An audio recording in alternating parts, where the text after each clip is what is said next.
जब अपना काम कर रही होती है तो बच्चों के डैड उसे बुलाते हैं अपने पास। पता चलता है कि इस केयर टेकर ने एक बहुत बड़ा झूठ बोला था इस फैमिली के साथ। उसका असली नाम जेनिफर था और उसने कुछ और बताया हुआ था। वो आदमी कहता है, सच बताओ यहाँ किस इरादे से आई हो, नहीं तो मैं तुम्हारी पुलिस में कंप्लेन कर दूंगा। पुलिस का नाम सुनते ही जेनिफर डर जाती है और टेबल पर पड़ा एक वॉच उस आदमी को मारते हुए उसके हाथ से अपना पासपोर्ट छीन कर यहाँ से भाग जाती है। जिसके बाद सीन कट होता है और हमें एक नए करेक्टर कोर्ट और उसके डैड को दिखाया जाता है। वो दोनों ट्रिप पर आए हुए हैं, लेकिन उसके बावजूद भी कोर्ट के डैड उसके साथ नहीं है, बल्कि कॉन्टिन्यूस अपने फोन पर हैं और ये चीज कोर्ट को बहुत ज्यादा डिस्टर्ब कर रही है।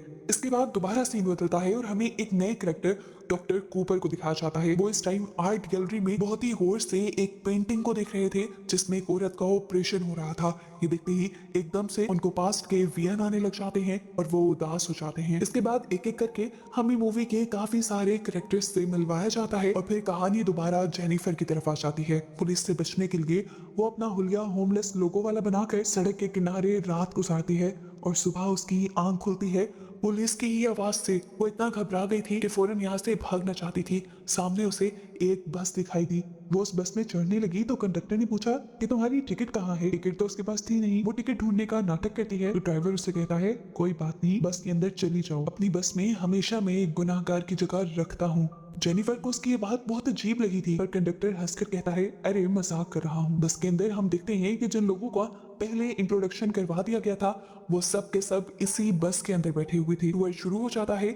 बस ड्राइवर इन्हें एक कंट्री साइड पर लेकर जाता है जहाँ पे बहुत सारी विंड मिल्स थी। ऐसे ही एक बहुत बड़ी विंड मिल के पास के लोग रुकते हैं। सभी लोग यहाँ पर पिक्चर्स बना रहे थे और भी अपने डैड के साथ पिक्चर लेना चाहता था, पर अभी भी वो फोन पर बिजी थे, इसलिए वो उदास हो जाता है। सभी लोग एंजॉय करते हैं और उसके बाद बस में वापस आ जाते हैं। इस टाइम पर जेनिफर की पॉकेट से उसकी मेडिसिन गिर जाती है और डॉक्टर कूपर इस मेडिसिन को उठाकर इस मेडिसिन को बहुत गौर से देखते हैं और फिर जेनिफर को देखते हैं और फिर चुपचाप ये मेडिसिन जेनिफर को वापस कर देते हैं।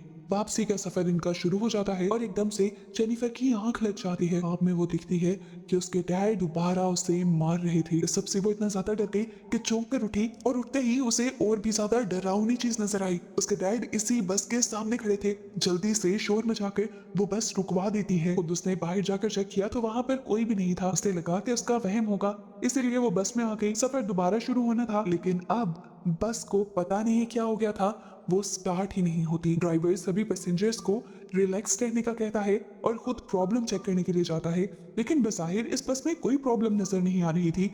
लेकिन बस भी नहीं चल रही थी। वो कहता है कि अब हमें यहीं रुककर मदद का इंतजार करना होगा, लेकिन ये आइडिया काफी बकवास लग रहा था। कुछ लोगों को जरूरी वापस शहर पहुंचना था। वो लोग सोचते हैं कि क्यों ना वो खुद जाकर मदद बुला लें। तो बस ड्राइवर उनको बताता है कि करीब से करीब मदद पॉइंट भी तकरीबन 1 घंटे की दूरी पर है।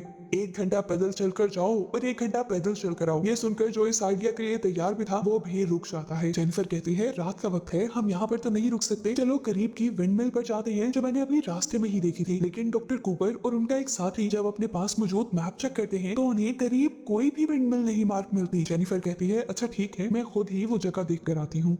यहाँ से एक लड़का भी उसके साथ चलने की ऑफर करता है और वो मान जाती है। जैक रास्ते में जेनिफर से बातें करता जा रहा था और उसे अपने बारे में बता रहा था। एकदम से उसकी नजर पड़ती है रास्ते में ही रखे हुए जूतों के एक पेयर पर। ये जूते नए थे और ब्रांडेड थे, हमेशा सिर्फ लड़के को चाहिए थे। इसलिए जैसे ही वो इन जूतों को उठाता है तो यहाँ उसके सामने एक खौफनाक मंजर चलने लगता है, जिसमें वो एक औरत को बुरी तरह से मार रहा था। उसके बाद यहाँ पर एक ना दिखने वाली चीज आ जाती है और ये चीज, ये एंटिटी एकदम से अपने अजीब से टूल से इस लड़के की टांगे काट देती है, जिसके बाद वो एंटिटी जैक का सर भी कुचल देती है। ये सारा नजारा देखकर जेनिफर इतना ज्यादा डर गई थी कि वो वापस बस की तरफ भागने लगी। सब लोगों के पास पहुंचते ही उसने सबको वो सब बताया जो उसने देखा था, लेकिन यहाँ पर कोई भी उसकी बात पर यकीन नहीं करता। डॉक्टर कूपर तो ये भी जोर देते हैं कि जरूर जेनिफर ने हेलुसिनेशंस देखे होंगे, क्योंकि मैंने अभी कुछ देर पहले उसकी मेडिसिन देखी हैं। वो हेलुसिनेशंस की मेडिसिन लेती है।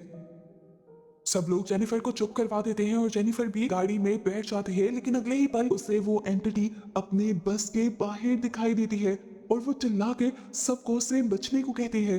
इस मर्तबा भी कोई भी जेनिफर की बातों पर यकीन नहीं करता, बस चलती रहती है और अचानक से फिर एक परिंदा दरख्त की विंडो से टकराता है। सब घबरा जाते हैं, बस आउट ऑफ कंट्रोल हो जाती है और जाकर पानी में गिर जाती है। सभी बहुत ज्यादा घबरा गए थे, इससे पहले कि बस पूरी तरह पानी में डूब जाती और ये लोग भी मर जाते, किसी तरह ये सब पानी से निकलने में कामयाब हो जाते हैं। और इस सारे खतरनाक सीन के अंदर कोर्ट को चोट लग जाती है। ये देखकर कोर्ट के डैड बहुत ज्यादा घबरा जाते हैं, क्योंकि कोर्ट को ऐसी बीमारी थी जिसकी वजह से उसकी चोटों में से खून नहीं रुकता था और एक चोट उसके लिए जानलेवा भी साबित हो सकती थी। इस टाइम पर सभी लोग करीबी विंड मिल पर ही वापस जाने का डिसाइड करते हैं, जहां पर पहले जेनिफर जाने को कह रही थी और ये लोग नहीं मान रहे थे, लेकिन अब जेनिफर उन्हें वार्न करती है कि प्लीज वहां मत जाना, वहां पर किलर है। लेकिन इस मर्तबा भी हमेशा की तरह सभी लोग जेनिफर की बातों को नजरअंदाज कर देते हैं। सब लोग पैदल चल रहे थे और तभी तकाशी नाम के एक लड़के को यहाँ जंगल में अपना डॉग नजर आ जाता है। उसका डॉग कैसे यहाँ पर हो सकता था जब वो उसे यहाँ लाया ही नहीं था। ये सोचे समझे बगैर वो उस डॉग का पीछा करने लग जाता है और एकदम से उसके आसपास की दुनिया ही बदल जाती है। ये जगह उसके लिए जानी पहचानी थी और यहाँ पर एक चेयर भी थी जो उसकी ग्रैंड माँ की थी। वो फौरन से उस चेयर के पास जाता है और देखता है कि वहां पर उसकी ग्रैंड माँ थी। वो अपनी ग्रैंड माँ से माफी मांगने लगा कि मैं आपको आखिरी वक्त में छोड़ गया था, मुझे ऐसा नहीं करना चाहिए था और मुझे इसका बहुत ज्यादा गिल्ट है। जिस दौरान वो रो रहा था और बिल्कुल अपने आप में ही मगन था, हमने देखा कि वो एंटिटी, वो किलर अब उसके पीछे आकर खड़ा हो चुका है। इसी दौरान बाकी लोग भी उस विंडमिल के अंदर पहुंच जाते हैं। ड्राइवर सब लोगों को यहीं पर रुकने को कहता है और खुद यहाँ से बाहर चला जाता है। डॉक्टर कूपर कोर्ट के जख्म का इलाज करते हैं और कोर्ट के पैनिक हुए डैड को ये यकीन दिलाते हैं कि आपका बेटा जल्द ही ठीक हो जाएगा। अब यहाँ पर जेनिफर नोटिस करती है कि एक आदमी यहाँ से गायब है, वही जो अपने डॉग के पीछे भाग कर गया था। बस ये बात का सुनना था और ये लोग पैनिक हो जाते हैं और आपस में ही बहस शुरू कर देते हैं। कोर्ट इनकी लड़ाई से तंग आ जाता है और उन्हें कहता है बस करें, प्लीज बड़े लोगों जैसा बिहेव करें आप लोग। इसी सारी बहस के दौरान ड्राइवर को यहाँ से एक सदी पुराना एक डॉक्यूमेंट मिलता है। इसमें एक मिलर की मौत की सजा के बारे में लिखा हुआ था। मिलर वो होती हैं जो इन विंड मिल्स को चलाते हैं। मिलर को मारने की सजा इसलिए दी गई थी क्योंकि उस पर इल्जाम था कि उसने डेविल के साथ यानी शैतान के साथ कोई डील कर ली है। कोर्ट के डैड इस बात को इग्नोर कर देते हैं और ड्राइवर से भी कहते हैं कि इतनी अजीबोगरीब बातें करने की यहाँ जरूरत नहीं है। सभी जानते हैं कि ना तो दुनिया में ऐसी चीजें एग्जिस्ट करती हैं और अगर करती भी हैं तो आज के दौर में बिल्कुल भी सामने नहीं आती। डॉक्टर कूपर को ये कहानी काफी इंटरेस्टिंग लगती है और वो कहानी ये पढ़ने लगते हैं। इसमें लिखा हुआ था कि एक मिलर ने अपनी रूह को शैतान को बेच दिया था ताकि उसके विंडमिल के ब्लेड्स बगैर हवा के भी चलते रहें। एक दिन गांव का एक इंसान नोटिस करता है कि इस वाले मिलर के आटे के बैग में से एक इंसानी दांत निकला था। उसे शक हुआ कि कहीं ये मिलर कुछ गलत तो नहीं कर रहा। उसने चुपके से इसके ऊपर नजर रखी और एक खौफनाक मंजर ये देखा कि ये मिलर इंसानी हड्डियों को अपनी आटे वाली चक्की में पीस रहा था। उसने जाकर ये सारी बात गांव वालों को बताई और गांव वालों ने उसकी इस मिल के ऊपर हमला कर दिया और इस मिल को भी जला दिया। उस टाइम वो मिलर अपनी मिल के अंदर ही था जो इस मिल के साथ ही जल गया। कहानी पढ़ने के बाद ये लोग नोटिस करते हैं कि जिस मिल में इस टाइम ये लोग खड़े हैं ये मिल तो उन्हें जली हुई नहीं लग रही। इसका मतलब था कि जरूर ये कोई दूसरी विंड मिल होगी। इनकी बहस दोबारा से शुरू हो जाती है और कोर्ट के डैड इस मर्तबा गुस्से में आ जाते हैं और उनकी इन सारी मुसीबतों का जिम्मेदार जेनिफर को ठहराने लगते हैं। गुस्से में आकर जेनिफर भी इस मिल से बाहर निकल जाती है और इस टाइम डॉक्टर कूपर उसका सहारा बनने के लिए, उसे तसल्ली देने के लिए उसके पीछे जाते हैं। जब डॉक्टर कूपर उसे रिलैक्स करने की कोशिश करते हैं तो उल्टा वो डॉक्टर कूपर के ऊपर ही इल्जाम लगा देती है कि आपने ही सबको बताया है कि मैं पागल हूँ और इस तरह सबको मेरे खिलाफ कर दिया है। कूपर नरमी से पूछते हैं कि क्या सच में तुम्हें हेलुसिनेशंस नहीं होते, जिस पर वो कहते हैं हाँ होते हैं, लेकिन उसके बावजूद वो किलर असली था। वो इस टाइम ये भी क्लेम करती है कि मुझे लगता है कि वो किलर कोई और नहीं बल्कि मेरे डैड ही है जो काफी अरसा पहले मर चुके थे। इन्हीं बातों के दौरान अचानक कूपर को जंगल में कुछ सुनाई देता है और वो इन्वेस्टिगेशन करने के लिए चला जाता है और जंगल के बीचों बीच उसे एक और बाइक पर लेटी हुई मिलती है जो जागते ही डॉक्टर कूपर पर अपनी मौत का इल्जाम लगाने लगती है। डॉक्टर कूपर जोर देते हुए कहते हैं कि वो सिर्फ एक एक्सीडेंट था और अपनी सफाई देते हुए कहते हैं हाँ मैं मानता हूँ कि सर्जरी करते वक्त मैं ड्रंक था, लेकिन उसके बावजूद मैं अपना काम ठीक कर रहा था। उसके कहते ही यहाँ पर वो किलर आ जाता है और डॉक्टर कूपर को बुरी तरह से मार देता है। इस मर्तबा दोबारा इस किलर को और डॉक्टर कूपर की मौत को देखकर जेनिफर बहुत ज्यादा डर चुकी थी। इसी पर अचानक उसके पीछे वही लड़का आकर खड़ा हो जाता है जो अपनी ग्रैंडमा से माफिया मांग रहा था और दोनों दोबारा विंडमिल की तरफ बढ़ जाते हैं और हमें पता चलता है कि किलर ने तकाशी को नहीं मारा था। ये लोग जब दोबारा अंदर आए तो जेनिफर ने दोबारा उन्हें वो सब बताया कि पहले की ही तरह किलर ने डॉक्टर कूपर को भी मार दिया। ये सुनकर सब डर जाते हैं और उन्हें लगता है कि ये सब पागल जेनिफर ही कर रही है और बाद में इल्जाम किसी किलर पर लगा रही है, क्योंकि हर मर्तबा किलर सिर्फ जेनिफर ही दिखती थी, ये लोग क्यों नहीं दिखते थे। और जब भी किलिंग होती थी तो जेनिफर ही उस आदमी के साथ अकेली होती थी। इन लोगों को भी डर लगने लग जाता है, इसीलिए ये लोग जेनिफर को बांध देते हैं। इस टाइम पर वो लड़का इन सबको बताने की कोशिश करता है कि जेनिफर सच कह रही है, यहाँ पर एक किलर है और किलर सबको मारने से पहले उनका गुनाह उनकी आंखों के सामने लेकर आता है और जब वो अपना गुनाह कबूल करने पर मजबूर हो जाते हैं तब ही वो उन लोगों को मारता है। मैं भी सारे वाकये से गुजर कर आया हूँ, लेकिन मैं इसलिए बच गया क्योंकि मुझे अपने गुनाह पर पछतावा था। इस बार अब ड्राइवर बोलता है और इन सबको बताता है कि जब इस मिल का असल ओनर यानी मिलर मरा था तो शैतान ने उसे हेल का गेट कीपर बना दिया था और ये मिल इस तरह से हेल का दरवाजा बन गई। किसी को भी उसकी बातों पर यकीन नहीं आ रहा था और इसी दौरान हम देखते हैं कि वो किलर इसी विंड मिल के पास आ चुका है। वो अपने सभी शिकार किए हुए इंसानों की लाशों को यहाँ पर लाकर लटका देता है और ये मिल खुद ब खुद चलने लग जाती है। यहाँ विंडमिल के अंदर जेनिफर भी अपने पास्ट के बारे में ख्वाब देखती है। पास्ट में दिखाया जाता है कि वो अपने छोटे भाई को एक होम वैन से उठाकर बाहर लेकर आई और उसके बाद उसने उस होम वैन में आग लगा दी जिसके अंदर उसके जालिम डैड थे जो हर टाइम उन दोनों पर बहुत ज्यादा जुल्म करते थे, उन्हें टॉर्चर करते थे। आग जलाने के बाद जेनिफर को लगा कि सब कुछ ठीक हो गया है, लेकिन तब तक बहुत देर हो चुकी थी क्योंकि उसे एहसास हुआ कि उसने अपने डैड के साथ साथ अपने भाई को भी मार दिया है, क्योंकि बाहर ठंड होने की वजह से उसका भाई दोबारा उस वैन के अंदर जाकर लेट गया था और इस तरह उसने एक बेकसूर का भी मर्डर कर दिया था। इधर दूसरी तरफ ग्रुप को दिखाया जाता है जो अभी विंडमिल के बाहर थे। कोर्ट के डैड सब लोगों से पूछते हैं कि हमें क्या करना चाहिए, तो ड्राइवर कहता है कि हमें उस मिल के अंदर वापस जाना चाहिए। कोर्ट के डैड को अभी भी जेनिफर से डर लग रहा था, इसलिए वो सबको पहले ही वार्न कर देता है कि जेनिफर से दूर रहना। इधर प्रेजेंट में दिखाया जाता है कि सभी लोग कंफ्यूज थे कि उन्हें क्या करना चाहिए। कोर्ट के डैड फैसला करते हैं कि वो ड्राइवर के साथ जाएंगे और मदद बुलाकर लाएंगे। इस दौरान वो सबको वार्न करके जाते हैं कि जेनिफर से दूर रहना, मुझे लगता है कि वही किलर है। उन दोनों के जाने के बाद कोर्ट यहाँ पर एक औरत से पूछता है क्या तकाशी ने जो सब कहा आप उस पर यकीन करती है। तब वो लड़की कहती है मैं श्योर तो नहीं हूँ, लेकिन मुझे लगता है कि वो सही कह रहा है क्योंकि मैंने भी एक गुनाह किया है। मैंने तरक्की हासिल करने के लिए अपनी को मॉडल को मार दिया था जो मेरे साथ काम करती थी, लेकिन उसे ज्यादा तारीफें मिलती थी मुझसे। अब वो लड़का तकाशी जिसकी जान उस किलर ने छोड़ दी थी वो फैसला करता है कि वो इस किलर से बात करेगा और जानेगा कि वो क्या चाहता है, इसलिए वो आग जलाता है और इस आग में उसे थोड़ी सी झलक नजर आ जाती है उस मिलर की और अनजाने में उसे ये तरीका पता चल जाता है कि वो किस तरह से इस किलर से बच सकते हैं। उसे लगा कि अगर वो इस विंड मिल को जला दें और हेल के इस दरवाजे को ही खत्म कर दें तो वो लोग इस मुसीबत से निकल पाएंगे। इधर अचानक एक मॉडल को बाहर से अजीब आवाजें सुनाई देती हैं। आवाजों का पीछा करते हुए वो जैसे ही बाहर जाती है तो हवा में बहुत सारे लैंटर्न्स लटके हुए थे बिना किसी सहारे के। वो देखती है कि यहाँ पर एक गड्ढा भी था जिसके अंदर बहुत सारा पानी था। वो बैठकर इस पानी में देखने लगी और इस पानी के अंदर उसे एक बहुत ही खौफनाक वियन नजर आया।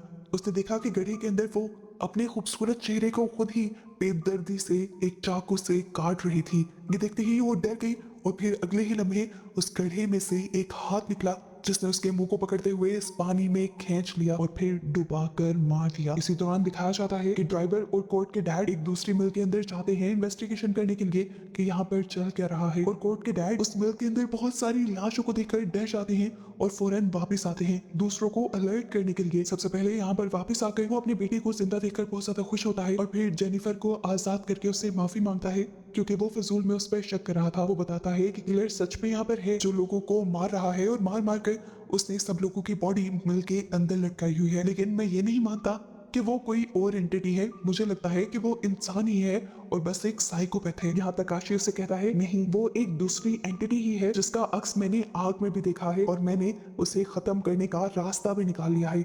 वो बताता है कि वो मिल जो हेल का गेटवे बना हुआ है हम उसी को जलाकर राख कर देंगे और इन सारी चीजों से बाहर निकल आएंगे। इन सारी बातों के दौरान कोर्ट नोटिस कर रहा था कि उसके डैड बहुत ज्यादा बेचैन थे। वो उससे पूछता है कि क्या हुआ है, क्या आपने भी कोई गुनाह तो नहीं किया, आप क्यों हर टाइम अजीब अजीब हरकतें करते रहते हैं। अपने बेटे के मुंह से ये बातें सुनकर वो खुद भी डर जाते हैं। कोर्ट उनसे कहता है आप मुझे मेरा पासपोर्ट क्यों नहीं देते और मुझे मेरी मॉम से कांटेक्ट क्यों नहीं करने देते, मैं उनके पास क्यों नहीं जाऊंगा। कोर्ट के डैड और भी ज्यादा घबराने लगे थे और अब उनसे बर्दाश्त नहीं हो पाता और वो अब अपना राज भी उगल देते हैं। वो अपना गुनाह कन्फेस कर देते हैं कि उन्होंने अपनी वाइफ को मार दिया था। ये सुनकर सारे यहाँ पे सुन खड़े रह गए थे। कोर्ट को भी यकीन नहीं आ रहा था कि उसके डैड एक किलर हो सकते हैं। वो बताता है कि तुम्हारी मॉम ने मेरी जिंदगी बहुत मुश्किल बना दी थी, मैंने उसे डाइवोर्स भी दे दी और फिर वो तुम्हारी कस्टडी के लिए मुझे तंग करने लगी। मेरे पास कोई रास्ता नहीं बचा सिवाय उसे मारने के लिए। सारी सच्चाई सुनने के बाद कोर्ट रोते हुए इस जगह से भाग जाता है। जेनिफर फौरन उसके पीछे भागती है और उसे आखिर एक दरख्त के नीचे बैठा हुआ देख लेती है। कोर्ट के डैड भी उसे ढूंढने के लिए बाहर निकले थे। उन्हें तो काफी देर तक अपना बेटा नहीं मिलता और फिर जमीन पर पड़ा हुआ उसके बेटे का बैग मिलता है, जिसे निकाल कर वो देखता है कि बैग में उसके बेटे और उसकी मॉम की तस्वीर थी। तस्वीर में साफ नजर आ रहा था कि उसका बेटा उसकी मॉम से बहुत ज्यादा अटैच था। वो अपने ख्यालों में खोया ही हुआ था कि अचानक यहाँ पर मिलर आ गया, जो एकदम से एक रस्सी को उसके गले का फंदा बनाते हुए उसका दम घोट कर उसे मार देता है और आखिर में बहुत जज्बाती होकर वो उसके गर्दन को भी उसके जिस्म से अलग कर देता है। यहाँ हमें दिखाया जाता है कि बाकी सब लोग जल्दी से तेल ढूंढने की कोशिश कर रहे थे ताकि उस मिल को जलाया जा सके, लेकिन यहाँ पर इन्हें जब ऑयल नहीं मिलता तो तकाशी एक पाइप और कैन उठाकर बस से पेट्रोल निकालने का फैसला करता है। इससे पहले कि वो यहाँ से चला जाता, पीछे से ड्राइवर आता है और अचानक से उसकी कमर में एक चाकू स्टैब करते हुए उसे मार देता है। और यहाँ से हमें ड्राइवर का एक बहुत ही भयानक राज पता चलता है कि वो असल में मिलर का असिस्टेंट था, उसका साथी था। वही तो शहर से ऐसे सिनर्स को यानी गुनाहगारों को ढूंढ कर लाता था, फिर उन्हें यहाँ पर फंसा देता था ताकि वो यहाँ से भाग ना पाए और मिलर उन्हें चुन चुन कर मार दे। यहाँ ड्राइवर अब घबराने की एक्टिंग करते हुए बाकी लोगों के पास वापस आता है और झूठ बोलता है कि तकाशी भाग गया है और मुझे वो अकेला छोड़ गया। वो इन सब लोगों से कहता है हमें अभी भी पेट्रोल को ढूंढना चाहिए ताकि हम उस मिल को जला सकें। अब बस 3 ही लोग तो बचे थे, ड्राइवर, जेनिफर और कोर्ट। वो तीनों बस की तरफ जाते हैं। जेनिफर बस के ऊपर चढ़कर अपनी बोतल के अंदर पेट्रोल भरती है और पेट्रोल लेने के बाद ये जल्दी से उसी मिल के पास वापस आ जाते हैं। इससे पहले कि ये लोग इस मिल को जला देते, ड्राइवर जेनिफर को वार्न करता है कि इस मिल को जलाने के बाद भी ये हेल का गेटवे खत्म नहीं होगा, क्योंकि गुनाहों की माफी इतनी आसानी से नहीं मिलती। वो ड्राइवर की बातों को इग्नोर करते हुए हर जगह पेट्रोल डालती है और आग लगाने के लिए पीछे मुड़ती ही है तो देखती है कि पीछे मिलर खड़ा था। जेनिफर मदद के लिए जोर जोर से चिल्ला चिल्ला कर उस ड्राइवर को बुला रही थी, लेकिन वो ड्राइवर तो खामोशी से खड़ा ये सारा नजारा एंजॉय कर रहा था। जेनिफर जब अपने आप को बचाने की कोशिश कर रही थी तो इस टाइम पर वो एक विजन देखती है कि उसके डैड का भूत उसके ऊपर हंस रहा है। उसे इतना ज्यादा गुस्सा आता है कि वो पास पड़ी एक लकड़ी उठाकर जोर जोर से उसे मारना शुरू कर देती है, लेकिन फिर एकदम से होश में आ जाती है। उसे पता चलता है कि जो उसने देखा था वो भी उसकी नजरों का धोखा था और वो अभी भी मिलर के ही कब्जे में थी। इधर ड्राइवर आखिरी बचे हुए इंसान यानी कोर्ट को भी मारने की तैयारी करते हुए उसे मिल के अंदर ले जाता है, लेकिन कोर्ट को अब भिनक हो चुकी थी। अपने आप को बचाने के लिए वो ड्राइवर को चकमा देता है और इस मिल्क में अपना लाइटर जलाकर फेंक कर जल्दी से इस मिल से बाहर निकल आता है।